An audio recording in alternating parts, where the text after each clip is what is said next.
শুভ সন্ধ্যা। আপনাদের সবাইকে এখানে দেখে খুব ভালো লাগছে। আমরা প্রোগ্রামে আজকে যাওয়ার আগে শ্রী অরবিন্দ মায়ের ধ্যান দিয়ে শুরু করব, তারপরে বাকি কথা বলবো।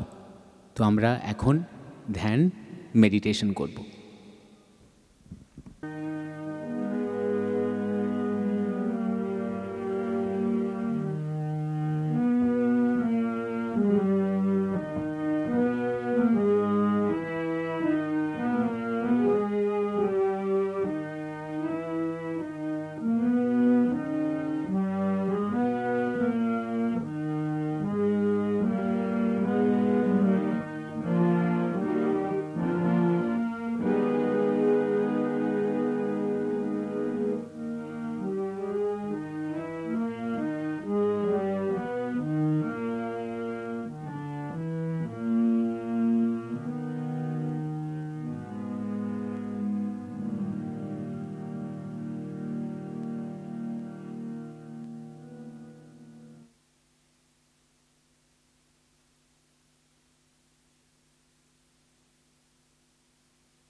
প্রথমেই বলি, আমার মনে হয় কিছু বলার আগে, আজকে গুরুত্বপূর্ণ দিনটি সম্বন্ধে কথা বলার আগে একটু ছোট করে নিজের পরিচয়টা দেওয়া খুব দরকার। কারণ এখানে আপনারা যারা উপস্থিত, হয়তো আমার এই জায়গায় শ্রীলেখাদিকে দেখে অভ্যস্ত।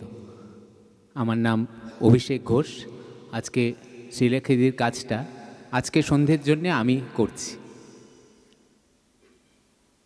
আজকে শ্রীমায়ের 147তম জন্মবার্ষিকী। মা এমন একটি ইমোশন যার সঙ্গে আমরা সবাই কোনো না কোনোভাবে জড়িত। এবং এখানে বলতেই হয় যে শ্রী অরবিন্দ নিজেই বলেছেন, তাকে বুঝতে গেলে আমাদের আগে মাকে বুঝতে হবে। মাকে না বুঝতে পারলে আমরা কিন্তু শ্রী অরবিন্দকে বুঝতে পারবো না। এবার প্রশ্নটা হয়, মাকে আমরা কিভাবে বুঝব? এখানে মা নিজে বলেছেন যে তাকে বোঝার অনেক পথ আছে, কিন্তু একটি গুরুত্বপূর্ণ পথ হচ্ছে মিউজিক বা সঙ্গীত। আজকে আমরা কিছুক্ষণের মধ্যেই সঙ্গীতের মধ্যে প্রবেশ করব। এবার প্রশ্নটা হচ্ছে, সঙ্গীতের মধ্যে প্রবেশের কী পথ? সেইটা বলতে গিয়ে আমাকে একটু বলতেই হয়, আজকে মায়ের জন্মদিনে যে দর্শনের মেসেজটি পাবলিশ হয়েছে পন্ডিচেরি থেকে এবং সমস্ত জায়গা থেকে, সেইটি আজকে পড়ছি। তাহলে সেই প্রবেশ পথটা সম্বন্ধেও আমরা 1 মিনিটের মধ্যে জেনে যাব। শ্রী অরবিন্দ নিজে বলছেন, আমি আগে ইংরেজিতে পড়ছি, self surrender to the divine and infinite mother, however difficult, remains our only effective means and our sole abiding refuge.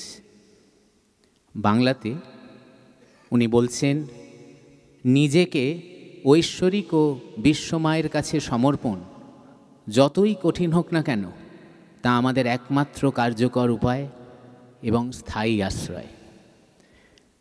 ছোট করে বলতে গেলে সমর্পণ করতে হবে সঙ্গীতের মধ্যে, যা আমরা এক্ষুনি করব। এবং কিভাবে সমর্পণ করব? আজকে আমাদের সঙ্গে আছে সন্দীপ বাবু, সন্দীপ সেনগুপ্ত। উনি আজকে আমরা শুনব এসরাজ বাদন।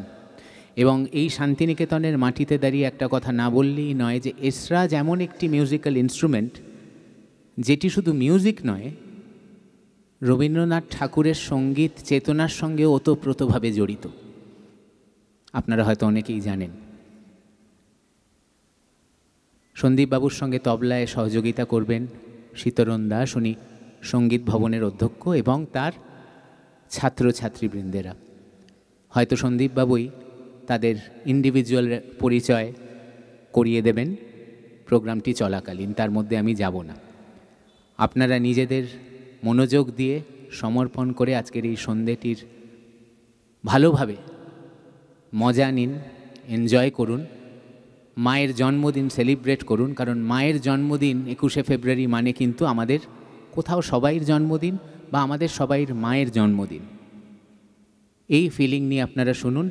আর একটা ছোট্ট রিকোয়েস্ট রাখবো, আপনাদের সেলফোন যদি আপনাদের কাছে থাকে একটু সেটাকে সাইলেন্ট বা মিউট মোডে করে দেবেন, তাতে যারা এখানে বসে পরিবেশনা করবে তাদের খুব সুবিধে হয়। ধন্যবাদ। আমি সন্দীপ সেনগুপ্ত, সন্দীপবাবুকে মঞ্চে ডেকে নেব যাতে উনি নিজের সেট আপ করতে পারেন, বাকিটা উনিই বলবেন। ধন্যবাদ।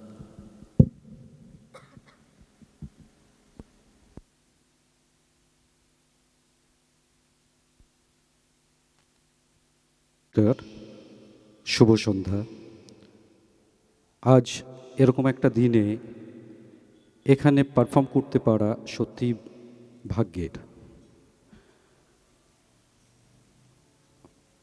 আমি কৃতজ্ঞ পরিচালন কমিটির কাছে যে আমাকে তারা এই সুযোগ দিয়েছেন।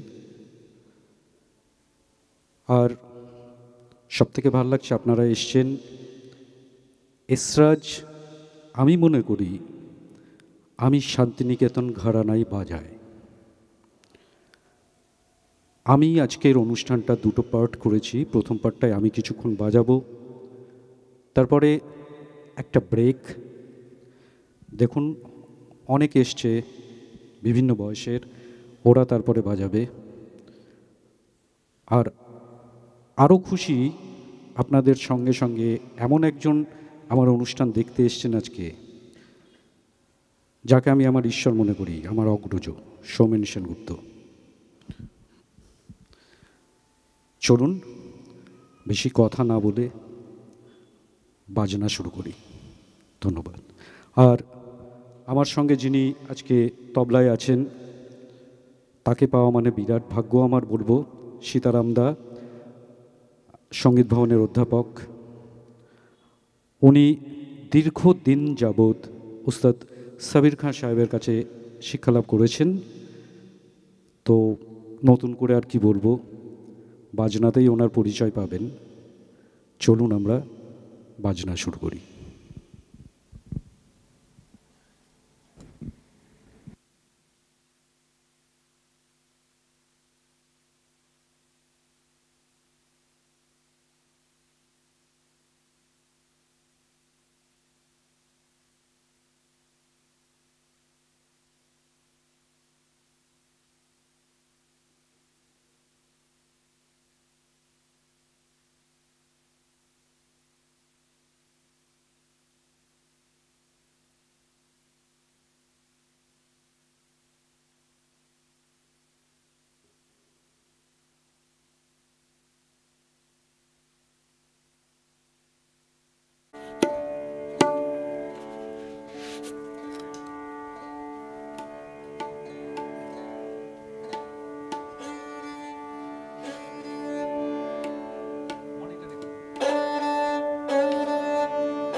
ছড়িটা লাগছে,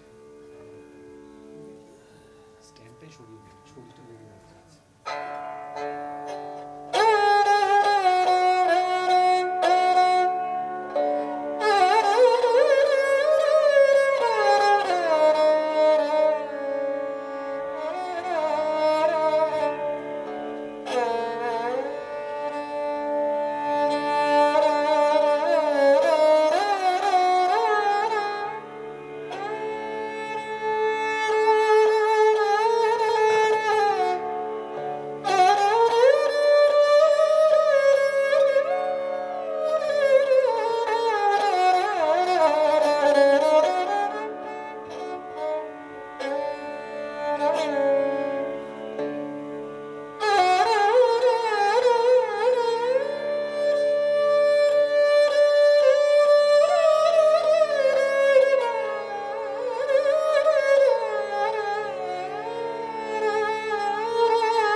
আমাদের একটু সময় লাগবে, যারা এখানে এসরাজ বাজাতে এসছেন তাদের একটু বসার জায়গাটার ব্যবস্থা করার জন্য।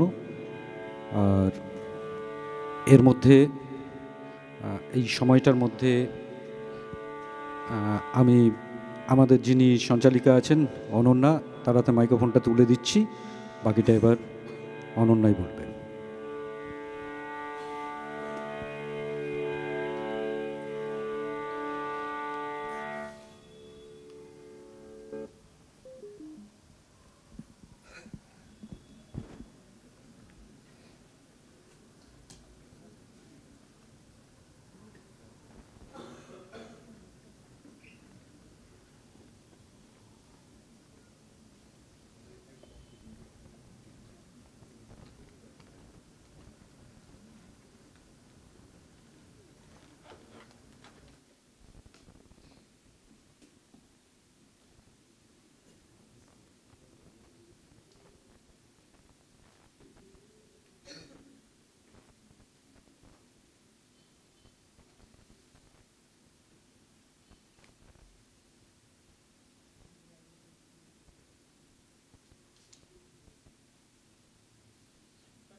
নমস্কার, শুভ সন্ধ্যা।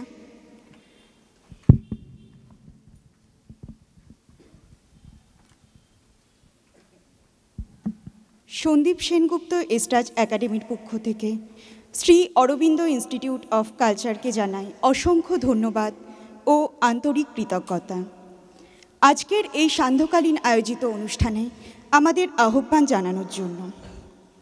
আজ 21শে ফেব্রুয়ারি 2025 শ্রী মায়ের জন্মবার্ষিকী উপলক্ষে আয়োজিত অনুষ্ঠানে আমাদের উপস্থাপনা এস্ট্রাজ সিম্ফনি। এস্ট্রাজ আদতে একটি স্বতন্ত্র বাদ্যযন্ত্র। এস্ট্রাজের সঠিক প্রয়োগে যে কোনো গান, সাঙ্গীতিক মুহূর্ত সুন্দর থেকে সুন্দরতম হয়ে ওঠে। রবীন্দ্র সঙ্গীতায়োজনে এস্ট্রাজের সঙ্গত শুধুমাত্র শ্রুতিমধুরতা সৃষ্টি করে তা নয়, উল্লেখযোগ্য ভূমিকাও পালন করে। সমবেত এস্ট্রাজ বাদনের ধারা এই একাডেমি বহন করে চলেছে। এখন সমবেত এস্ট্রাজ বাদনের মাধ্যমে আমরা শ্রী মাকে শ্রদ্ধা জানাব এবং তার আগে আমরা পাঠের জন্য ডেকে নেব চন্দন সাহাকে।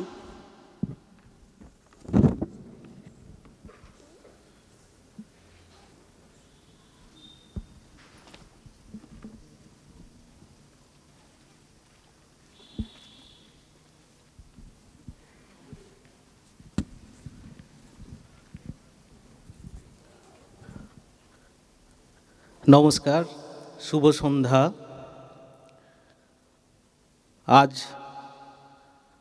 শ্রীমার জন্মবার্ষিকীতে এখানে উপস্থিত হতে পেরে ভীষণ গর্বিত। এই উপলক্ষে প্রথমেই শ্রীমাকে এবং ঋষি শ্রী অরবিন্দকে আমার শ্রদ্ধা এবং প্রণাম জানাই। উপস্থিত যে সুধী গুণীজন সামনে আছেন তাদেরকে আমার নমস্কার জানাই।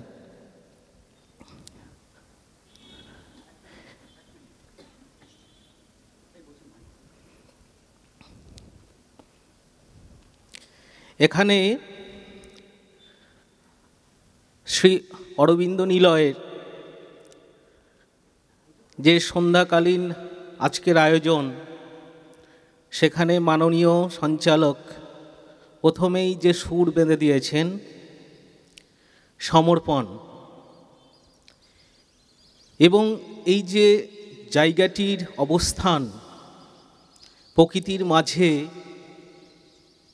এবং যে ধরনের পরিবেশ এবং আবেশ, যেখানে কান পাতলে পাখিদের কলকাকলি শোনা যায়, সেরকম একটা পরিবেশে মন সমর্পণের উপযুক্ত হয়ে উঠতে চায়। এবং সমর্পণ ছাড়া আমরা জানি সমর্পণ ছাড়া নিষ্কাম কর্ম কখনো সম্ভব নয়। ঈশ্বরকে বা মাকে বা আমাদের সৃষ্টিকর্তা বা বিশ্ব প্রকৃতিকে জানতে গেলে, অনুভব করতে গেলে প্রথমে সমর্পণ ভাবটাই ভীষণ রকমের জরুরি হয়ে পড়ে। সেখানে সমস্ত কিছু স্যাক্রিফাইস করতে হয়, সমস্ত ত্যাগ করে আত্মনিবেশ করতে হয় এবং আত্মচেতনায় ঋদ্ধ হতে হয়। তাহলে বিশ্ব প্রকৃতির মাঝে ঈশ্বরকে অনুভব করা সম্ভব হয়ে ওঠে।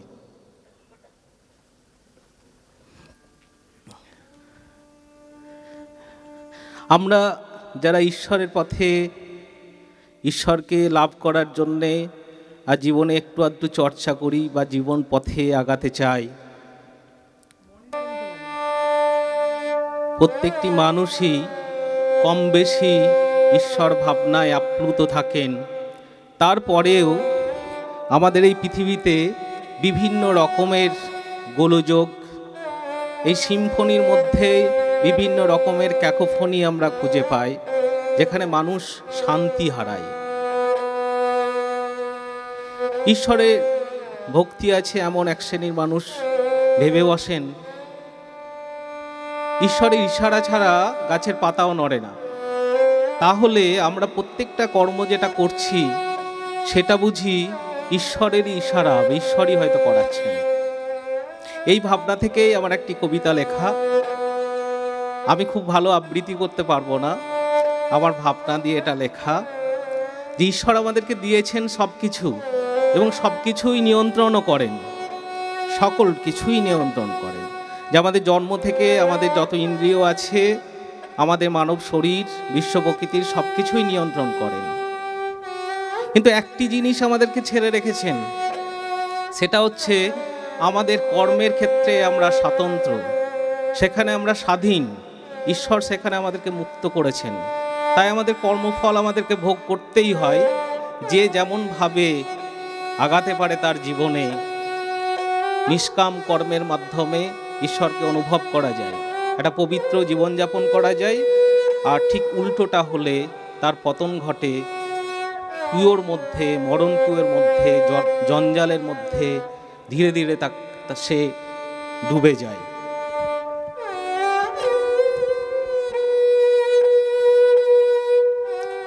জন্মসূত্রে পাওয়া দুটি চোখ যা কিছু দেখে, জল, মাটি, আকাশ, শস্যক্ষেত, আলোর রেখা ধরে যত দূরে দৃষ্টি ধায়, সে তো নিয়ন্ত্রিত, সীমাহীন নয়। যেখানে শোনে কথা, সুর, ধ্বনি, আলাপ, যে স্পর্শ সুখে সুখী দিন যাপনের অভ্যাস, তারাও নয় সীমাহীন। অদৃশ্য রশি টানে ওই সারথি করেছে সীমিত, সঁপেছে জীবনের মানে। ইন্দ্রিয়ের চেয়ে মন শ্রেষ্ঠ, মনের চেয়ে বুদ্ধি, বুদ্ধির চেয়ে শ্রেষ্ঠ নিশ্চয় আত্মশুদ্ধি। অনর্গল টেনে নিচ্ছি জীবন বায়ু, মুক্ত করছি নিঃশ্বাস, হে প্রাণেশ। তারেও দিয়েছ গোনাগুন্তি সীমা, অবশেষে শূন্য ভাগ শেষ।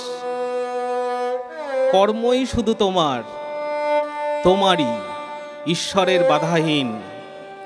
স্বাতন্ত্র তুমি তোমার শক্তি যাপনে, মুক্ত স্বাধীন।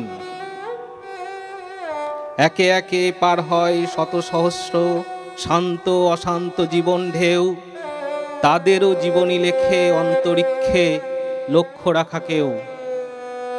দিন শেষে গোধূলি বেলায় বালুতটে পড়ে থাকে এক মুঠো ছাই বালি, আর চিকচিক করা কর্মফল নিয়ে শায়িত রয় চিতায় সব নির্যাস খালি।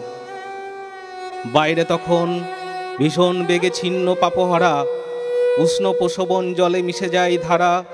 কৃষ্ণা কৌশিকী কোলে, কৃষ্ণ গহ্বর দোলে, নিবিড় তমসা বুকে জেগে থাকে চাঁদ তারা। আবর্জনাও ভেসে ভেসে জলে, তবু মাছের পিঠের মতো স্বচ্ছ তলদেশ। প্রতি পুণ্য ফুলে কৃষ্ণ ভ্রমর খেলে, কৃষ্ণ কেশব কমণ্ডলু জলে। ছড়িয়ে দেয় সৎ চিত আনন্দ আবেশ। কে যেন আধারে ডোবে ঘন ভোগ লালসায়, লেপা থকথকে মজা পঙ্কিল কুয়োয় ধীরে ধীরে নেমে আসে যত্ন লালিত শরীর। উন্মাদ আর্তি নিয়ে মুক্তি খোঁজে দুটি কালো হাত ঊর্ধ্বপানে, যন্ত্রণা ক্লিষ্ট মুখে ললাট লিখনে ধরা পড়ে বিবর্ণ কালো অক্ষরে নষ্ট জীবনের মানে। এদিকে বসন্ত আসে, ফুল ফোটে, পাখি ডাকে, নিশ্চিন্তে বায়ু বয় আপনার ধ্যানে।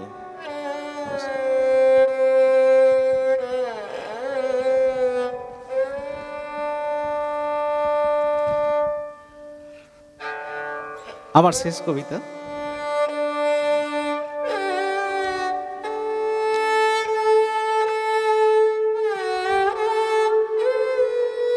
সমর্পণ নিয়েই কথা বলি।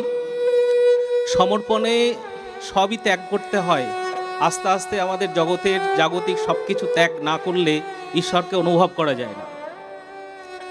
আমি আগের বছর অমরনাথ দর্শনে গেছিলাম।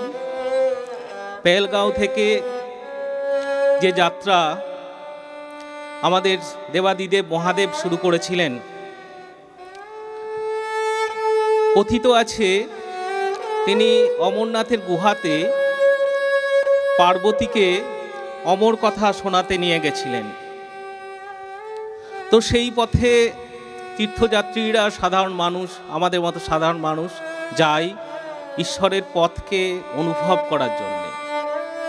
পেহেলগাঁওতে কথিত আছে সেখানে নন্দীকে তিনি রেখে গেছিলেন। তারপরে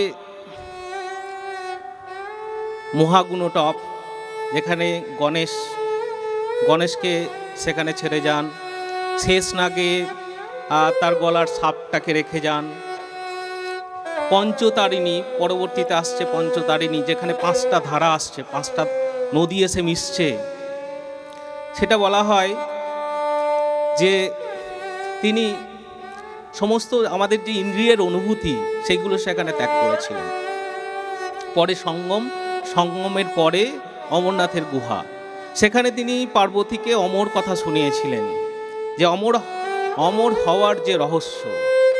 অর্থাৎ সেখানে তার চলার পথেই তিনি অনুভব করিয়েছিলেন যে সমস্ত কিছু ত্যাগ করে আত্মচেতনা, অর্থাৎ নিজেকে জানা। বিবেকানন্দ যেখানে বলেছেন নো দাই সেলফ, যে নিজেকে জানা, যখন দ্বৈতবাদ থেকে যে ঈশ্বরকে আলাদা করে না রেখে ঈশ্বরকে প্রথম, যেটা আমাদের ভাবনার প্রথম পর্যায়, যে ঈশ্বরকে আমরা মূর্তির মধ্যে পূজা করি, আচার আচরণের মধ্যে দিয়ে যাই, পরবর্তীতে সেখান থেকে আমরা মানুষের মাঝখানে ঈশ্বরকে অনুভব করি, মানুষের মাঝখানে ঈশ্বরকে অনুভব করি। তাই এই কথা আসে, জীবে প্রেম করে যেই জন সেই জন সেবিছে ঈশ্বর। তার আরও উত্তরণের পথ হচ্ছে নিজেকে জানা, নিজের চেতনার বিকাশ। সেখানেই প্রয়োজন হয়ে পড়ে এমন পরিবেশের, এমন মেডিটেশনের। সেই অমৃত লাভের পথ, যেখানে আমাদের বাস্তব জগতে, আমাদের জাগতিক যে জগৎ, সেখানে এত কিছু না পাওয়া, এত জীবন যন্ত্রণা, তার মধ্যে থেকে যেখানে ঈশ্বর থাকেন, সে অমরনাথ গুহা, পর্বত, বরফ পরিচ্ছন্ন জায়গা, স্বচ্ছ জায়গায়, সেইখানটা অ্যাচিভ করার যে আকুতি, এবং সেই পথ নিয়ে আমার কিছু বলা। প্রস্তুতি পর্ব শুরু হয়েছে বরফে বরফে, পর্বত চূড়ায়, গিরিকন্দরে, অমলিন উপত্যকা জুড়ে রয়েছে রাশিকৃত তুষার সমাবেশ। নির্মম নির্জনতায় বাতাসের শীষধ্বনি শিহরণ তোলে শূন্য শিখরে। সাদা সাদা অযুত শুভ্র বিবর্ণতা আবারও ঢেকে যায় ঠান্ডা উষ্ণতায়। চাঁদ ভাঙে, চাঁদ জাগে। কখনো চাঁদ ডোবা প্রহরে একা দাঁড়িয়ে থাকে রাত্রি, গায়ে তার আকাশের অসম্পূর্ণতা। কখনো আসে তমসার খেদ, কখনো শ্রাবণী পূর্ণিমার সাতনড়ি হাড়ের ঝলসানি। রহস্য গুহা ভরে পূর্ণ হয় তপস্যার ফল। চুঁয়ে চুঁয়ে নামে ঈশ্বর, পূর্ণ হবে জ্যোতির্লিঙ্গে, হবে একাকার। প্রস্তুতি হয়েছে শুরু। এদিকে বসন্ত আসে, ভরে ওঠে কচি পাতায় শাল জারুল, শিমুলে পলাশে লাগে মরমিয়া রং, ফাগের ধুলিতে মিশেও থাকে এক আধ ফোঁটা রক্তবিন্দু। মাটির রাস্তায় রাস্তায়, পাহাড়ের চূড়ায় চূড়ায়, শ্রাবণী পূর্ণিমায় লাল লাল ছোপ ফেলে এখনো কি বয়ে যাবে অশরীরী বাতাস, নাকি রক্তের পিপাসা মিটিয়ে দিতে পারবে ওই শান্ত শীতল বরফ চূড়ার ঈশ্বরে বিশ্বাস? অসীমের প্রাণাকাশে অনন্ত আবর্তন ঘেরি, ব্রহ্মাণ্ডব্যাপী অপার বিস্ময়ে বিস্ফারি, তুচ্ছ নয়নে দেখিতে চাহি, বুঝিতে চাহি তোমার লীলা সমাহার। হে সৃষ্টি স্থিতি লয়, তোমারে জানিতে চাহি আরো মানুষের মাঝে, ক্ষীণ ক্ষীণ এই জ্ঞান ভাণ্ডার গবেষণা রাশি রাশি, তপ্ত তর্ক সভা আপাত সত্যের খোঁজে, তোমা ছাড়া বিতা ছুটে হয়রান ভ্রান্ত মানুষ, উদ্ভ্রান্ত চরাচর পথে আধার সাঁঝে। আলেয়ার আলোতে রঙিন নিশীতে পথ হারানো এই পথ চলা, মহাশূন্যে ছুটে যায় সন্ধানী যান, আরব সাগরে ভাসে প্রমোদ তরী, মরুভূমির তাঁবুতে নৈশ অভিসারে মুগ্ধ মানুষ দিনান্তে পাপ মোছে, মন্দির মসজিদের কারাগারে যেথা বন্দী থাকেন রুগ্ন ভগবান। পরিত্যক্ত অবসরে একেলা দুটি চোখ, অপার বিস্ময়ে সেঁধে হৃদয় গহ্বরে, দূরে কোথাও ভেসে যায় ময়ূর পাখা, মরমে সুর লাগিয়ে মুরলীধর বাঁকা, লীলালাস্যে ঝর্ণা ঝরায় অমৃত অধরে। নমস্কার।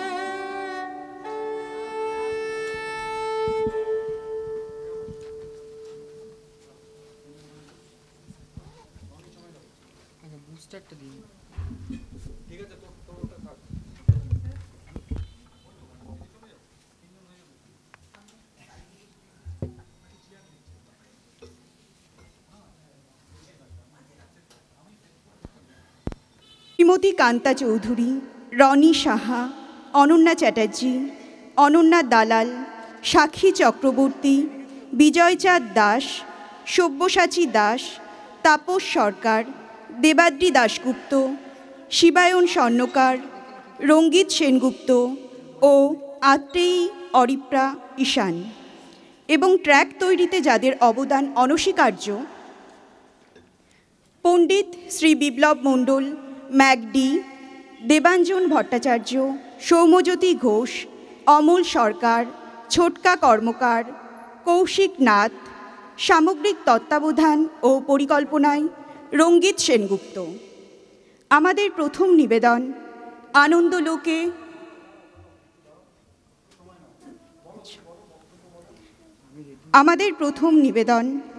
আনন্দলোকে মঙ্গলালোকে বিরাজ সত্য সুন্দর।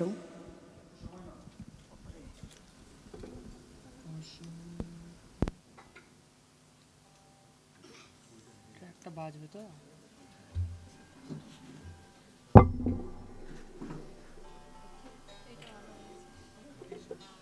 আরে ছোট মাইক্রোফোন তুলে দিলেই তো হতো, ছোট দিয়ে দিলেই তো হতো।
বসন্তের আগমনী বার্তায় আমাদের পরবর্তী নিবেদন কালমৃগয়া গীতিনাট্য থেকে ফুলে ফুলে ঢোলে ঢোলে বহে কিবা মৃদুবাই।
আমাদের পরবর্তী নিবেদন প্রকৃতি পর্যায়ের একটি গান, আকাশ ভরা সূর্য তারা বিশ্ব ভরা প্রাণ, তাহারি মাঝখানে আমি পেয়েছি মোর স্থান।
আজকের অনুষ্ঠানের আমাদের সর্বশেষ নিবেদন ইমন রাগের কম্পোজিশন এবং ইমন রাগের উপর কবিগুরুর একটি গান যুক্ত করে কম্পোজিশনটিকে একটি অন্য রূপ দেওয়ার প্রচেষ্টা। আশা করি আপনাদের ভালো লাগবে।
সকলের অবগতির জন্য যারা বাজিয়েছেন এবং সহযোগিতা করেছেন তাদের নাম আমি আরও একবার বলছি।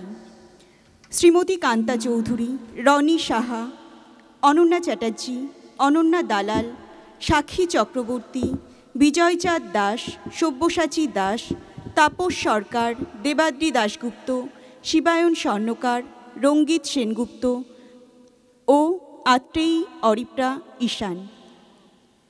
পাঠ চন্দন সাহা। সঞ্চালনায় আমি অনন্যা চ্যাটার্জি। ধ্বনি সুরঝঙ্কার। সহযোগিতায় রেবা মুখার্জি, মালিনী ঘোষ, সুপর্ণা স্বর্ণকার, অঞ্জন মুখার্জি, উদয়ন চৌধুরী এবং সর্বশেষ যার কথা বলতেই হয়, সমগ্র অনুষ্ঠানটি পরিচালনা করেছেন শ্রী সন্দীপ সেনগুপ্ত। ধন্যবাদ। আপনাদের সবাইকে অসংখ্য ধন্যবাদ। কৃতজ্ঞতা জানাই অরবিন্দ ইনস্টিটিউট অফ কালচার এই সবাইকে। আবারও দেখা হবে কখনো আমাদের এই দলের সঙ্গে, আপনাদের সঙ্গে। সবাইকে শুভরাত্রি। ভালো থাকুন, সুস্থ থাকুন।